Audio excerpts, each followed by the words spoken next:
welcome Sam and Kari from Bristol Beer Factory. There we go. You went a fruit pastel for saying that quicker. That's because I was here half an hour early and I've been working on that objective.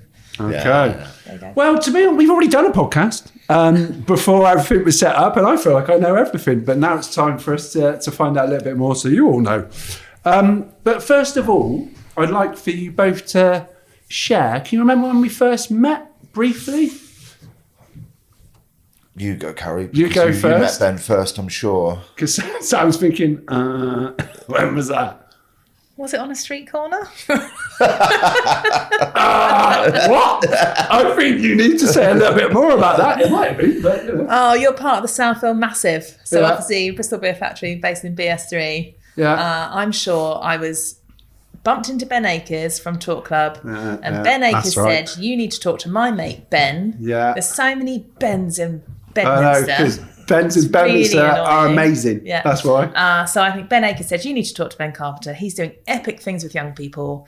And that ties in with Bristol Beer Factory's Brewed to Give, community giving initiative, blah, blah, blah. And then did we sit down and have a meeting in the back of the studio?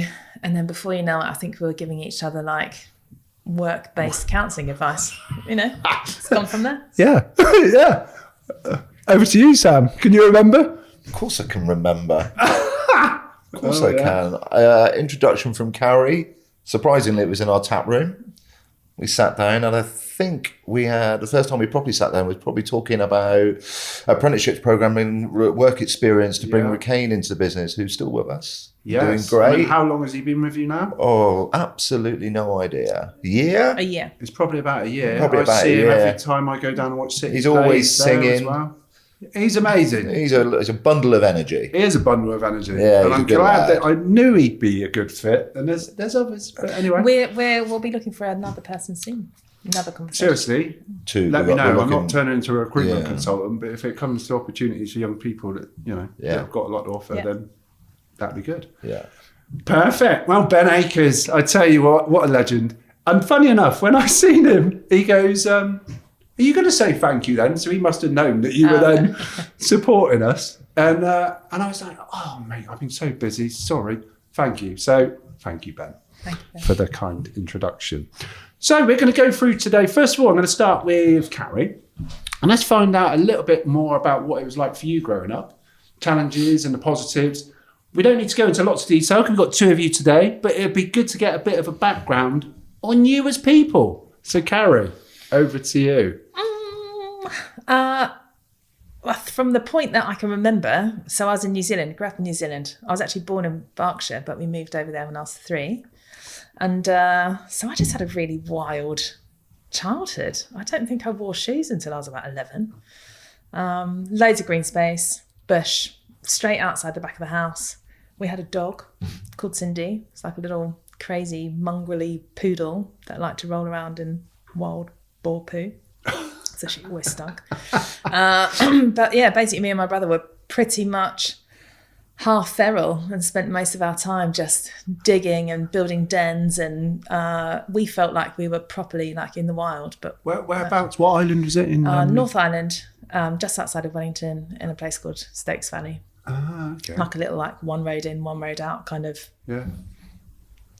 little place. Nice. How do you think that kind of that childhood has shaped what you've ended up doing? And we'll go on to talking about what you ended up doing a bit later on. But do you think that that's shaped in any way what you do now? My mum passed away. She had a car accident. So when I was like 7.5, so that shaped me. Yeah. So I think, so my dad, we stayed out there till I was 11 and he did what he could do. But actually his mum and dad were in Essex. He wanted to be back in Essex. So we tried staying there for as long as possible. And he was like, do you want to come home? And I think actually so the sense of space and nature and sky, like that is really important to me, to be able to have that connection. That's just in New Zealand, there's so much space.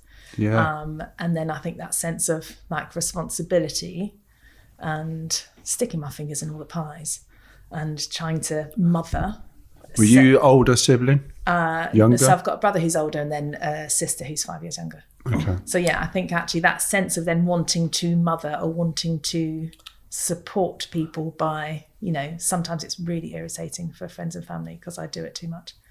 But so that I think that really shaped where I ended up going and what I ended up doing. I can see that. And I didn't know that already. You held that back. Yeah. Thanks for sharing. Okay, Sam, what about yourself? What was it like growing up? Positives and challenges? I'm blessed. I grew up in Cornwall, only a few miles from the sea. Again, sort of in a quite nice, bustly market town. It's not so much nowadays. But what was the area called? Liskeard. Okay, yeah. So we had like all the moorland around us, and so wide open spaces. It was just I was brought up in a rugby club. Okay. And that's sort of ingrained in my juvenile mentality. Silliness that I can't shed. No comment. Yeah, I can't shed that. So very blessed with a great childhood. Only child, so I do suffer a bit from only child syndrome. What kind of things would that be then? Well, Sorry. It's all about me.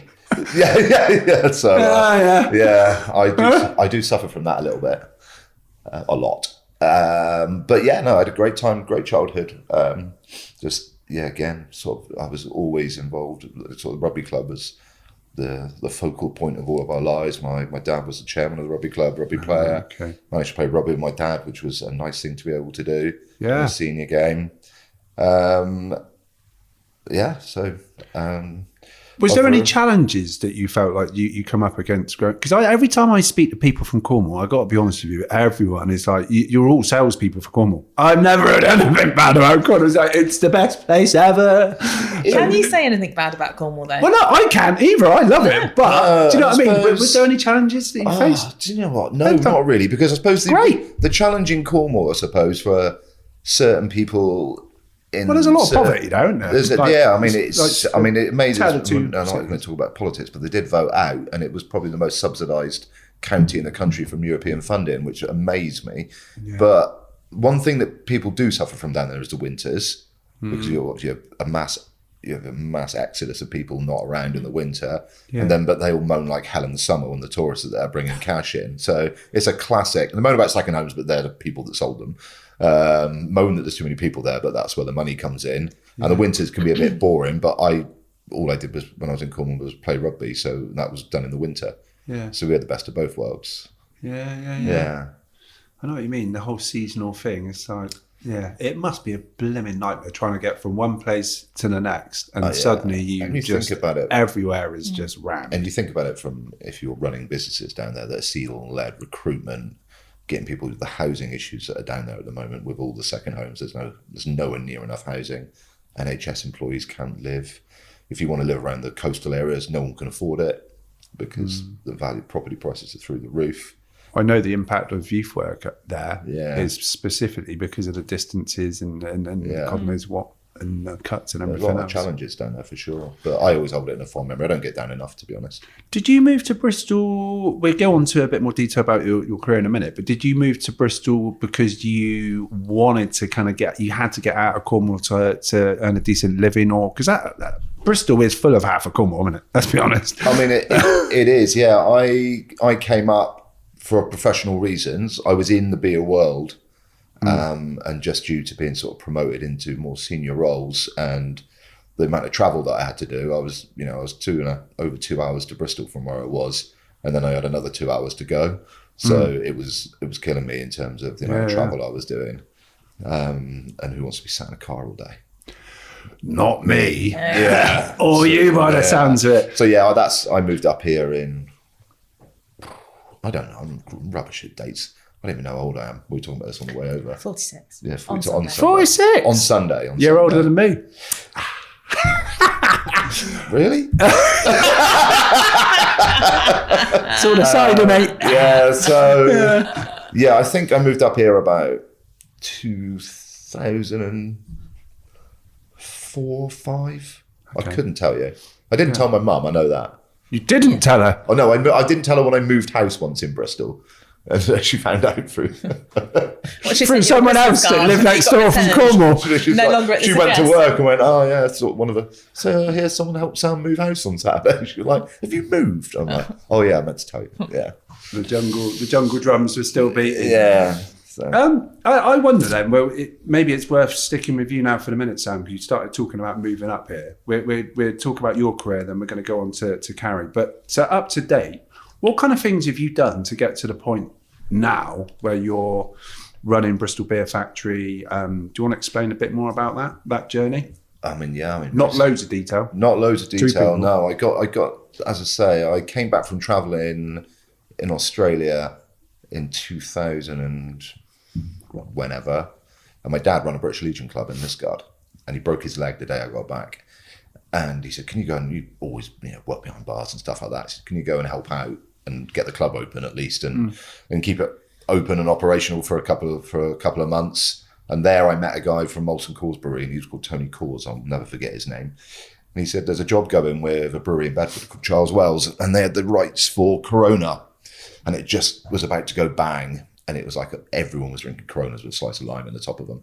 And I applied for a job with them to sell mainly in like Cornwall and Devon. So sales is your kind of... Yeah, so that's where it started, yeah. And that was the beginning. I was lucky enough to do really well in that. Then got promoted into the national account team, so I was looking after the route to markets for all the brands. And that's when I had to move to Bristol because of the travelling. Okay. And obviously, when you're in the beer world and the community of that, you get to know loads of people. Living in Bristol, and I was like, kept seeing, didn't see much of it, but I started to see a bit of Bristol Beer Factory around, and then just bumped into Simon one day, who was one of the founders. Okay. We started chatting, and our sort of relationship grew, and then we chatted some more, and I was pretty keen to get out of corporate world. And that was sort of the start of the journey of Bristol Beer Factory. That was 2011. So Bristol Beer Factory was already established in 2004. And then you got involved. And what's your role now? I'm managing director now, yeah. Okay, and Simon, is he a director? No, Simon's left the business, retired, yeah. Okay. So, yeah, I'm the only operational director there now. And then there's sort of 3 other board members. Okay. Yeah, so... Interesting. We'll touch on this more in a little while. So, yeah, that was 2011. So, I joined for 2 days and then I cycled from John O'Groats to Land's End. Came in, then went up with some mates from Cornwall. We rode from John O'Groats down to Land's End. And then... Was that powered by beer? Powered by beer. We were called Fatties on Bikes. And we raised a load of money for... It's not very nice, is it? I bet by the end of it, you were self-deprecating. Yeah, gave himself a name. Yeah, then we did that. And then we went to... some Spanish island, which I can never remember, post-ride, and then I actually did some work at the brewery, and the rest is kind of history. Well, you've been doing a lot of work at the brewery, because things have, I've been there since I was a teenager in that community, and I tell you what, things are definitely expanding, and in a good way, which we will definitely touch on very soon. But over to you, Kari.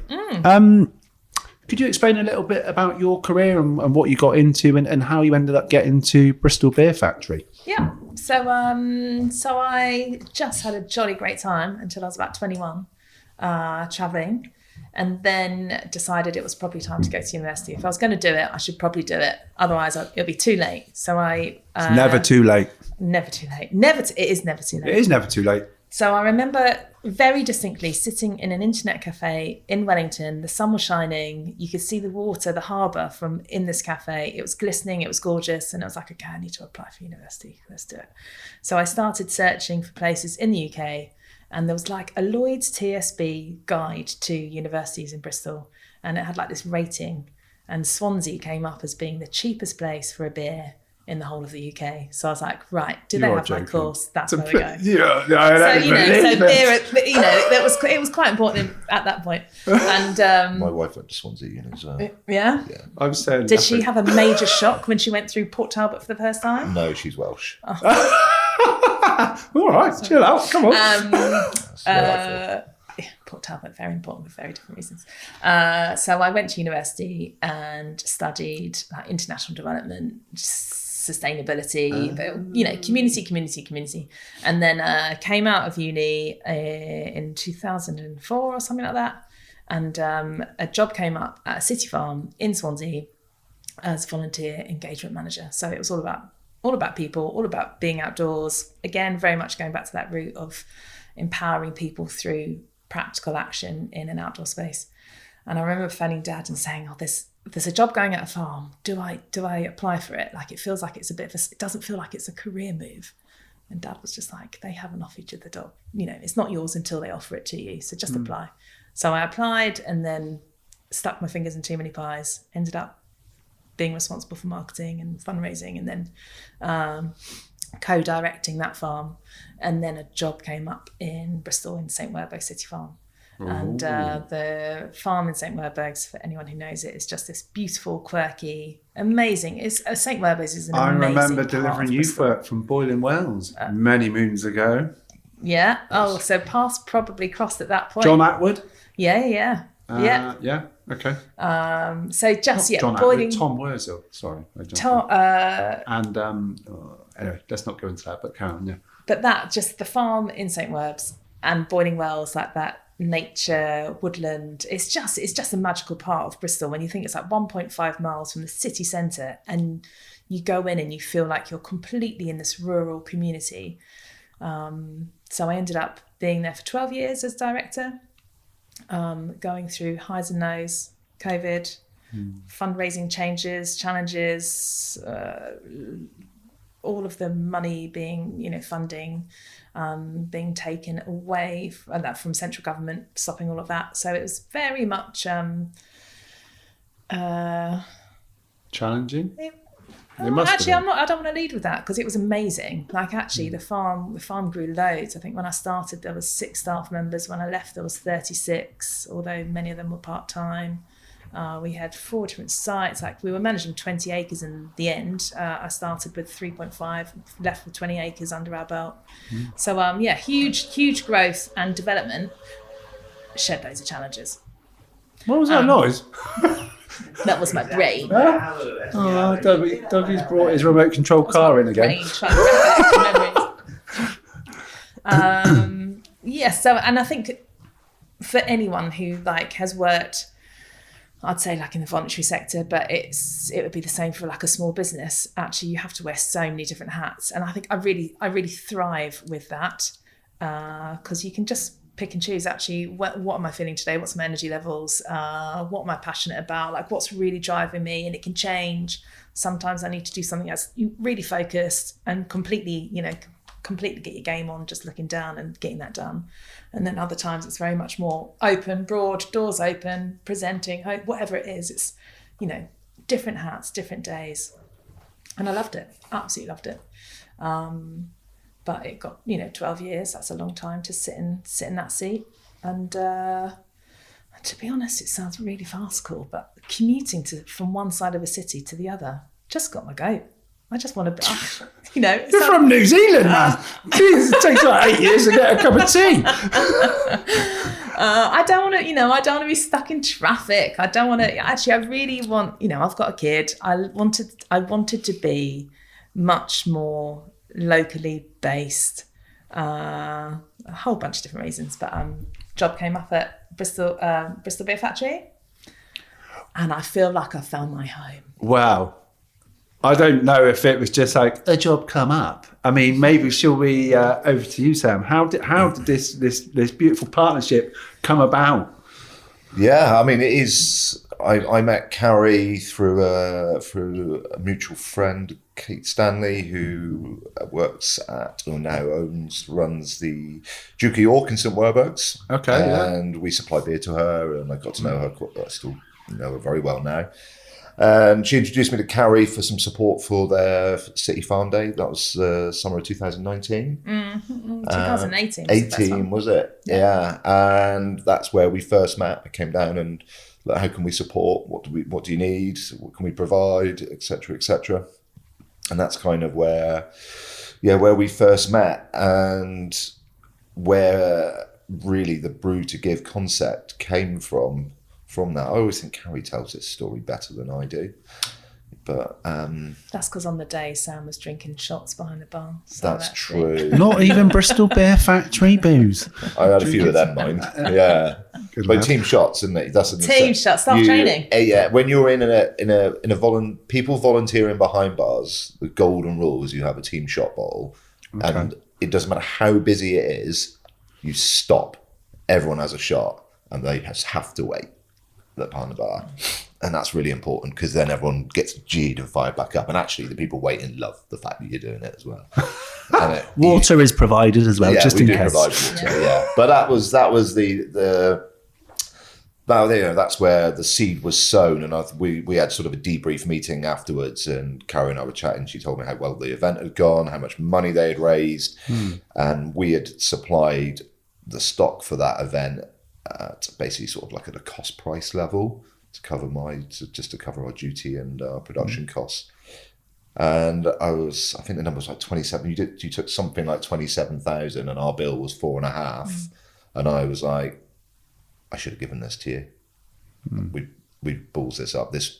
We could have made a massive difference. That 4.5 grand's a lot of money. It's huge. And whilst that's still a lot of money to us, when you see the impact that money has, and I think that's where, is where it all came from. And then we're all set up to go again, and then the dreaded COVID hit. So I had that seed in my head through that sort of COVID period, but during that time, obviously, it was right on the back burner. It was about survival, purely about survival for us. 90% of our customers were shut.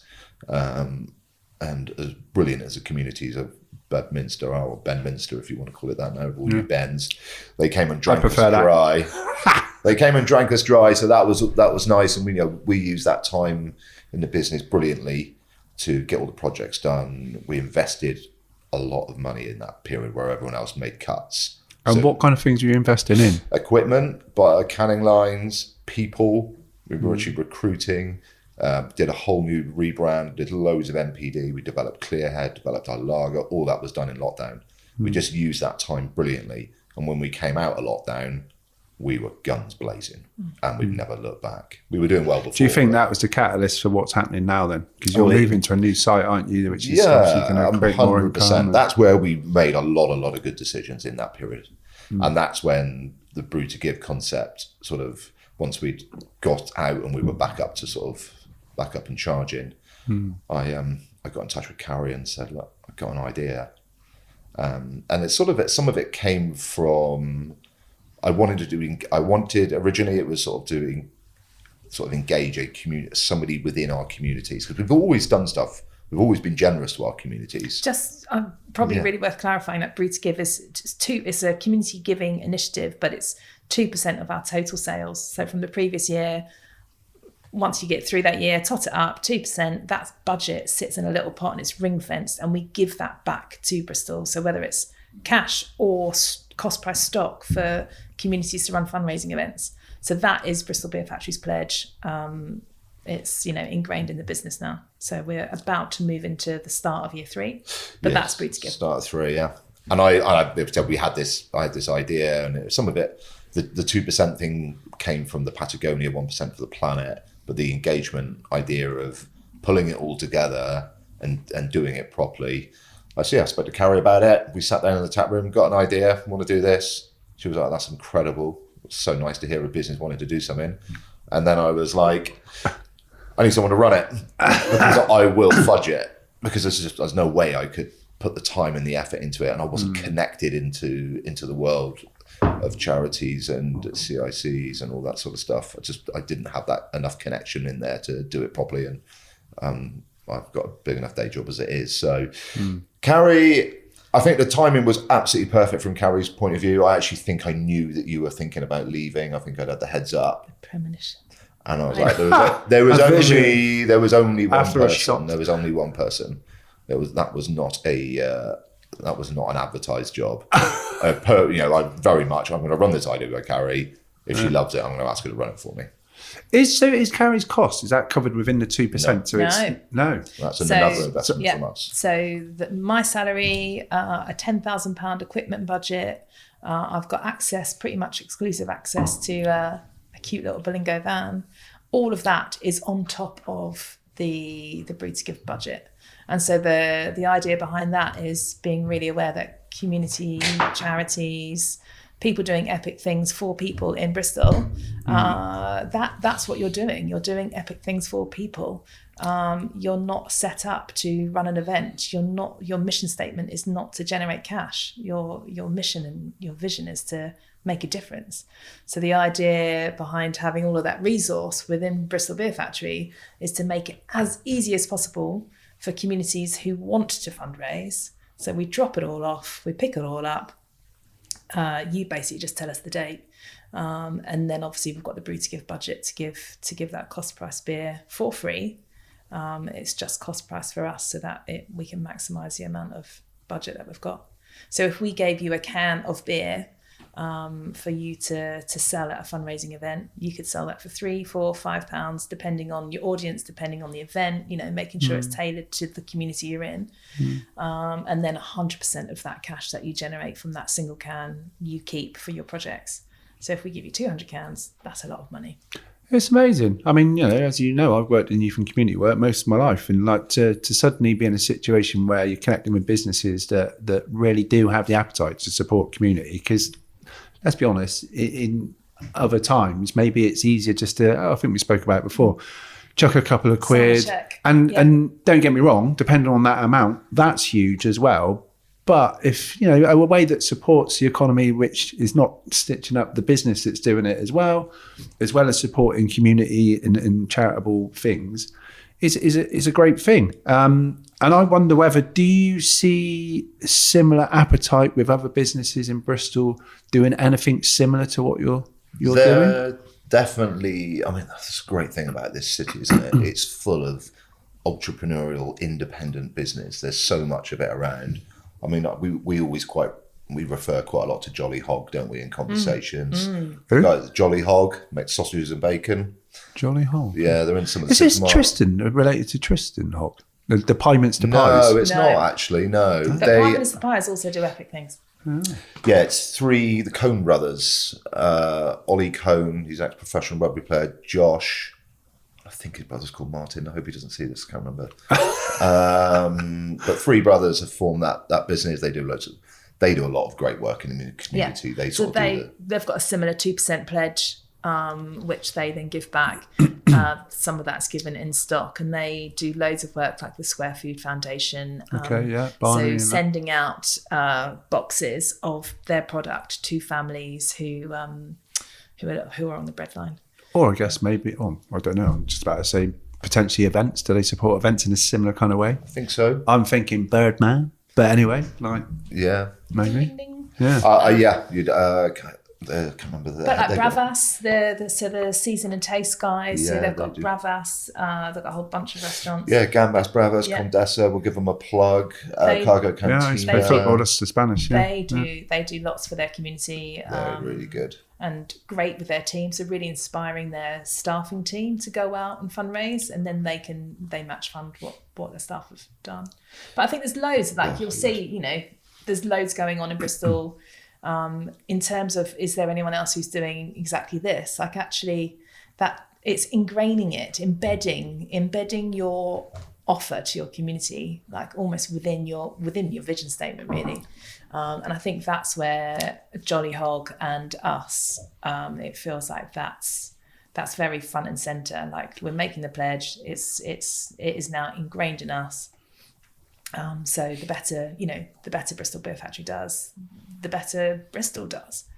Yeah, and which is the beautiful thing about what we've discussed and what you've mentioned. I mean, the other thing as well for people listening, people and purposeful business people and businesses, others may be involved with B Corp. Now, could you give us a little kind of explanation on what the differences are? I'm not what's better or what's worse, but what are the differences? Because I speak to people at different times, and it feels like B Corp has been growing in momentum. But when I spoke to you guys, it felt like it was a bit more straightforward. Now, this is just what I took from it. I might not be right, I don't know. But can you explain a little bit about the differences? I mean, B Corp is a brilliant statement. And if you're a business that has taken the trouble, the investment, and the time and the investment required to gain B Corp status, you've got to be taking it seriously. It's a very difficult thing to go through. It's challenging to keep, quite rightly, and it is a global stamp of accreditation. We started the B Corp process. We did the scoring. We scored pretty strongly, but through the process, I kind of just stripped everything out of it that I thought would really benefit Bristol Beer Factory. What's the main thing that you want? So our community engagement, our culture, how we recruit, our internal policies, whether that's parental leave, holiday, whatever there's loads of different things there. Well, I kind of asset stripped it and went, I'm just going to bring all that into the company, and then I'm not going to go down the B Corp route. And that was partly driven at the time. Is it because that was easier? From my understanding, it was partly driven by the fact that, Bristol Beer Factory's been in a Victorian building. So we've got modern technology in a Victorian building, which, they jar. So you can't capture your carbon when you're in a Victorian building. That building is old school. So but that's where, that was the long-term plan, is to move into a new brewery, which it's all singing, all dancing in terms of its sustainability. And that, we're about to press the green light on that in about 4 weeks. Yeah, and where's that going to be? Ashton Vale Road, so it's just the other side of Ashton Gate from us. Really important for us to stay in our BS3 community. And that's why it took so long to find that spot. No, but Kari's right. We've done a full impact report. We've got our marker. Well, it's not a marker in the sand anymore. We've got our stake in the ground. We know where we are on our sustainability side. We know how much carbon we produce. We know all of our scopes. All 3 scopes are published. They're on our website. And when we have a year of operating out of the new site, we will be, fingers crossed, because we invested significant money in it, into the sustainability factor of the new brewery, that we are reducing the amount of carbon per pint of beer we produce, and on our vision and mission to get to net zero. Everyone knows the last bit will have to be kind of what's the term? You've got to plant trees and all that sort of things to sort of get over the offsetting. That's the final line for us. But everything that we could possibly do in terms of that new space, it's that technology has been integrated from the get-go to make sure that, like you said, that our carbon footprint is as small as possible. I guess. Yeah, and it's a lot of work, even as well as. It's the third. I think I'm right in saying it's the third scope, which is our supply chain is the biggest problem, not us. We all contribute, but the supply chain of products coming in from all over the world. As in what they're doing for carbon footprint, like that adds to whatever. Yeah, okay. And I think a lot of people will lose that scope in their impact report because they don't think that's them. We're kind of bearing it all. I'm really excited to see where we end up in about a year's time, and when we run that report again. And hopefully made a bit of a difference. Well, I would imagine we have. Well, Our suppliers are getting better as well, which helps us. I guess everyone's learning, and I suppose that kind of links into what I was going to say to you as well. Like with what you've done, which, like you said, by the sounds of it, B Corp do great things. What you've done is stripped it down a bit, and it works for you, and it works for communities as well. But what have you learned from this process that maybe something, because there must have been things that have gone wrong, as there always is. And obviously there's things that's gone well. Is there anything you could kind of shed a light on that might help others, whether it be brewing businesses, because there are loads in Bristol, as we know, or other businesses? Is there some key things that you think you could share that might support other purposeful businesses? First things first is just do it. Like, actually, I remember. I remember you talking that to. Off, Mike. I remember talking to Sam when I first started, and I really wanted to really dig down. Coming from 25 years working in the voluntary sector, why, as a business, are you doing this? I want to know the honest truth. Actually, and Sam, so pure and clear, just said, because we can and we should. It was just like those words, we can and we should. And that's really just ingrained in me, that sense of, if a business cares about the community you sit in, whether that's geographical, whether it's communities of interest, actually you should be demonstrating how you care through action. And if that means giving cash or giving product or giving staff time, it's just about, if you can, you should. Like that, our society needs it. Yeah, more than ever. More now. than ever before. So for me, that's the first thing, is if you have capability, you should. And if you're a fledgling business, actually just embed something, so that, for us, it's 2% of our last year's sales. That has inspired growth. And so it doesn't come from a place of marketing, it comes from that place of we really care.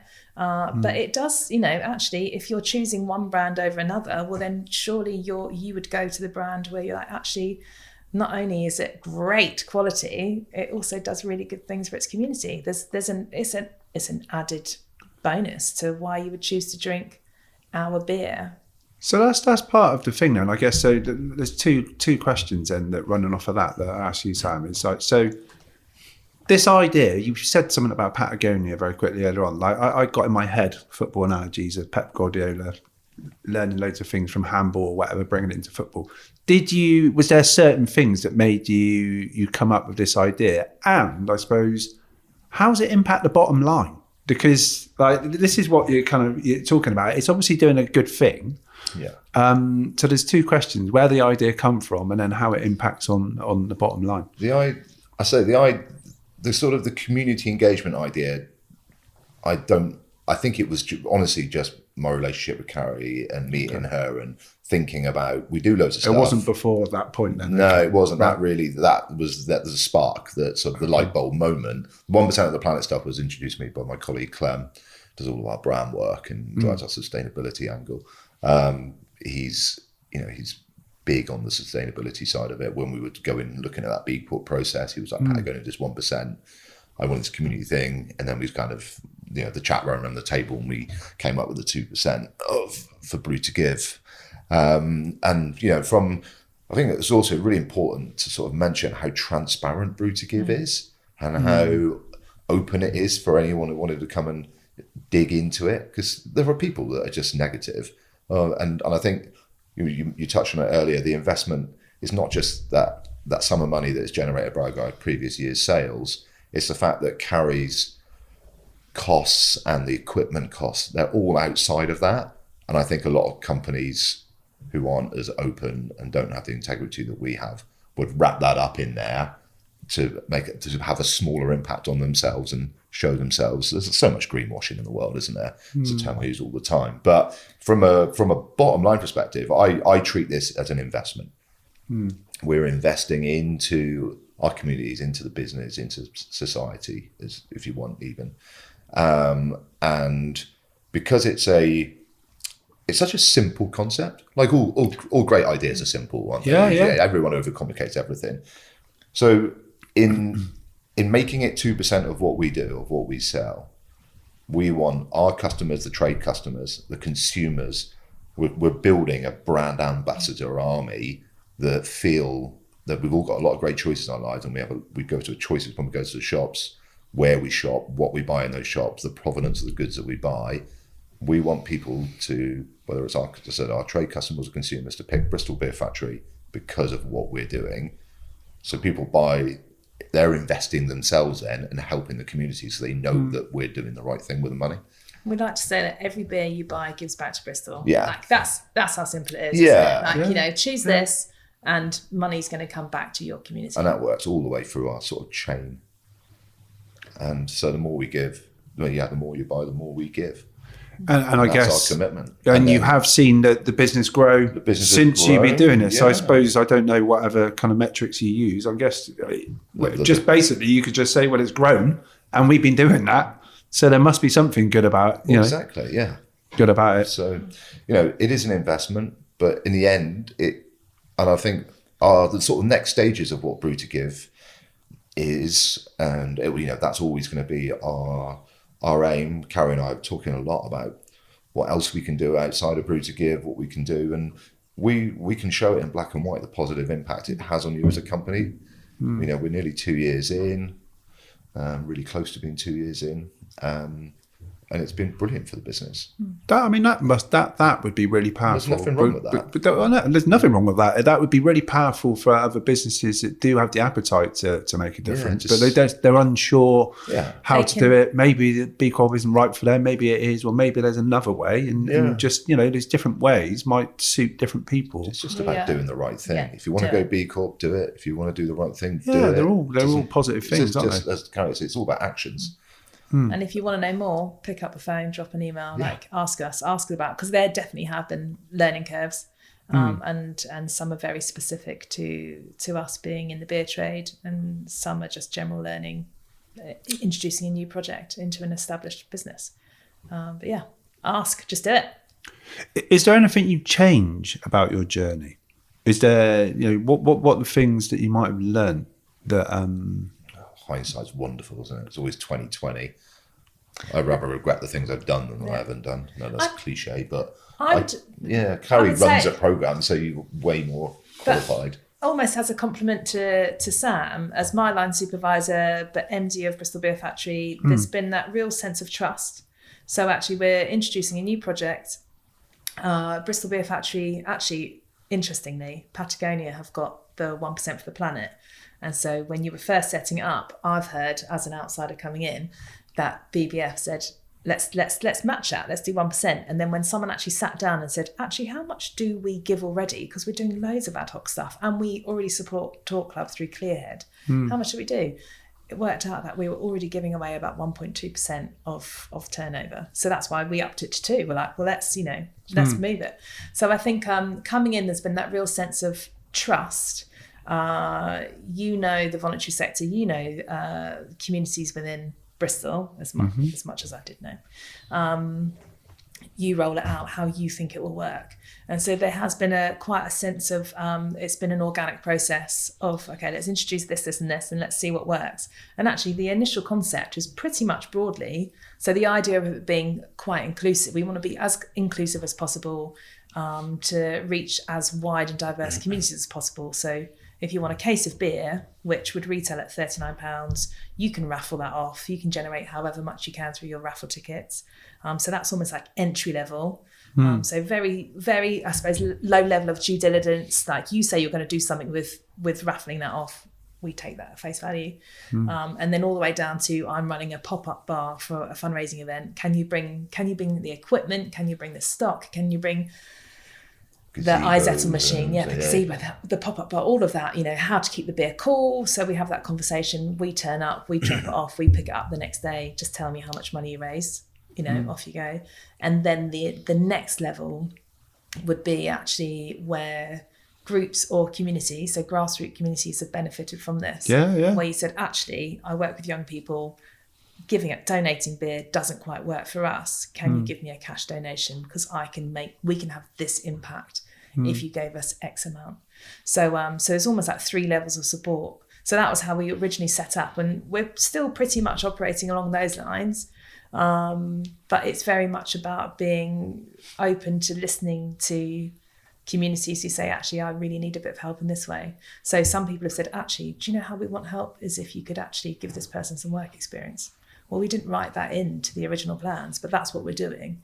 We're now about to launch 2 apprenticeship schemes for 2 apprentice brewers. We want to advertise that within predominantly South Bristol for young people under the age of 25. Let me know. We'll get it out. Don't you worry about that. So there's things like that where actually we didn't build it in, but it feels really important that actually we just listen to the community, and when they say they need something, if it suits our business and we have capacity, we're going to say yes. I mean, it's probably worth just saying now, from a point of view, from a youth and community organisation that's benefited from stuff that you've offered, it's wide and varied. So it was use of a space.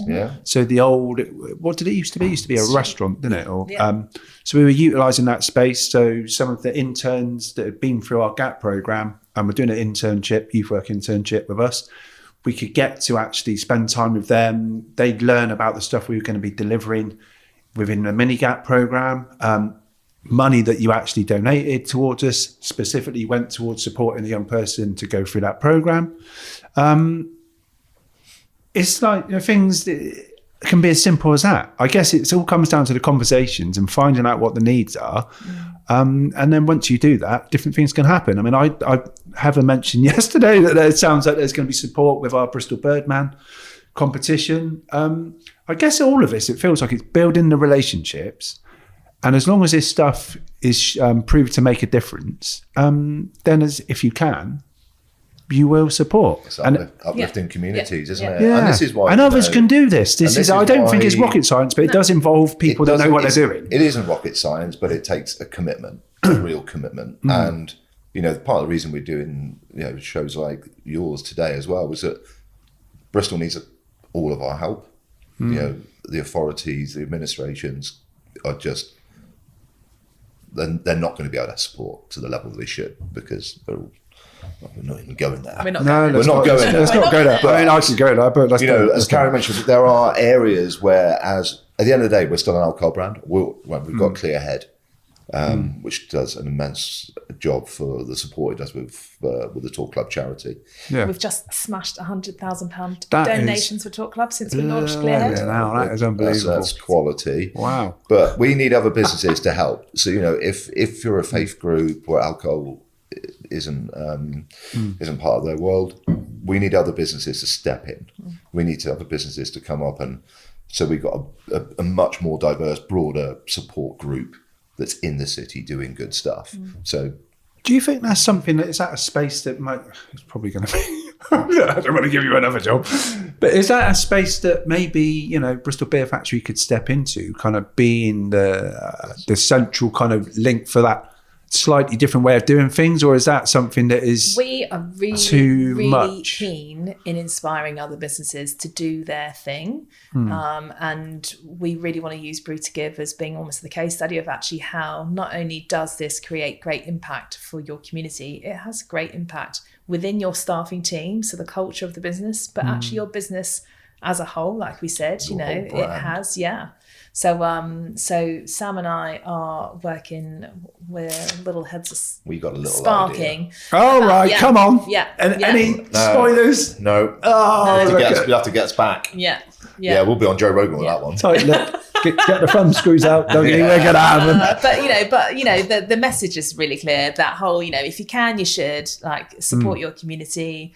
It's absolutely great for your business, great for your staffing team, and embedding that sense of giving within your working culture. But it's great for your community, and your community needs it more now than ever before. So don't hang about. This is very true.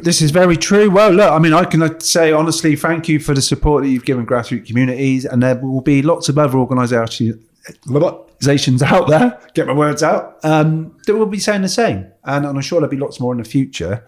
So one thing that we normally ask people at the end of the podcast, and it doesn't have to be connected with necessarily with work, it could be your personal thoughts, but if you're going to end with one thing, can I ask both of you to end with, the first thing that comes into your head, what really matters to you? Kari, over to you. And just don't make it too big. I just thought of a fruit pastel. I always like a full circle. I was like, fruit pastel. I'll buy you a pack of fruit pastels. The story is Kari was nicking Sam's kids' fruit pastels for breakfast this morning. There we go. What, more fruit pastels in the world? Sugar-free though, good for your teeth. I don't know. No. Whatever. Just fruit pastels. Over to you, Sam.